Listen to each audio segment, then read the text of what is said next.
The sky over Sector 9 flashed red the night the baby was left at his doorstep.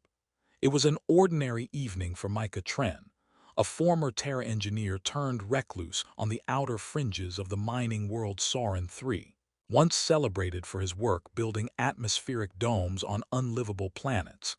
He'd fallen into obscurity after losing his wife and unborn child during a failed evacuation on Vegavi. Now he lived alone in a half-collapsed dome on the edge of a dust storm valley, tinkering with scrap tech and growing hydro-vegetables in recycled tubs. He didn't expect visitors, not out there, and certainly not them. When he opened the door to the strange sound of rustling at midnight, he found a small bundle, a baby, swaddled in strange shimmering fabric, cooing softly with skin the color of violet dusk, and eyes that blinked in 3 directions. A few feet beyond the porch, collapsed in the sand, was a woman, tall, slender, otherworldly. Her limbs trembled and her skin bore the iridescent sheen of the violin, a rare alien species known for their empathy-based communication and extremely low survival rate in Earth-like atmospheres. Micah rushed to her, cradling her head. Her voice echoed not in his ears but in his mind. "Please, she needs life. I cannot give more." She passed out. Micah had a choice. He took them both in. He modified his shelter's atmosphere, adjusting temperature and trace gases to stabilize the alien woman's failing body. He fed the baby with nutrient gel, built from leftover food replicator parts. And slowly, over the next few days, the woman recovered. Her name was Iela, a refugee from the violin exodus. Her ship had been destroyed during a planetary siege by pirates known as the Crimson Wake. She'd been drifting in a damaged escape pod for nearly 2 weeks before crash landing near Micah's dome. With no supplies, no backup, and her body failing, she left her child where she thought someone, anyone, might show mercy. Micah had never cared for aliens. After Vegavi, after the lies from Command and the endless war for resources, he'd stopped trusting anyone. But this wasn't war. This was survival. This was different.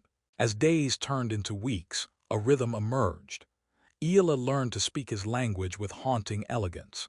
She was graceful, intelligent, and gentle, especially with her daughter Sarian, who grew faster than any human infant.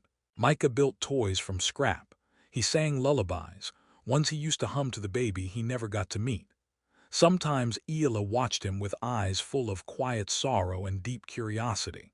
One night as they watched a meteor shower dance across the thin sky, Iela spoke softly. "Why do you live alone, Micah?" He didn't answer right away. "I used to build homes on dead planets. Then I lost mine." She touched his hand. "You gave us one." Weeks later, word of the crash spread. A bounty was placed on any surviving violin.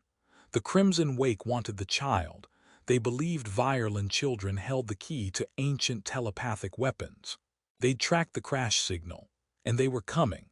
Micah heard the approach in the hum of the valley floor, a pirate crawler armored and fast, with plasma turrets and a scanning drone swarm. He knew what he had to do.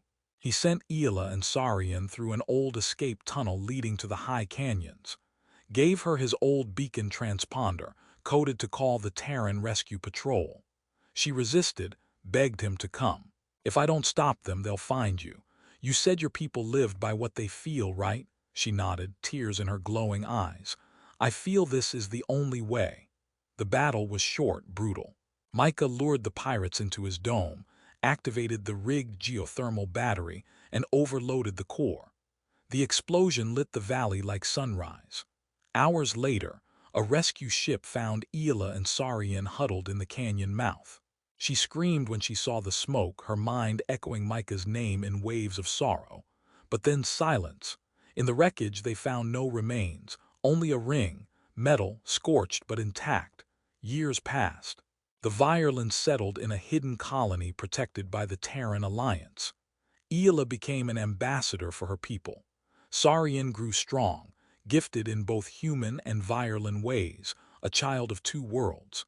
Every year on the anniversary of their escape, they returned to the valley on Sorin 3, where nothing grew and wind sang through metal bones. They built a monument of stone and starlight. The inscription, in 2 languages, read, "He saved more than our lives. He reminded us how to live." And in the stars above, Ela swore she sometimes felt him, watching, not alone, not forgotten, just home.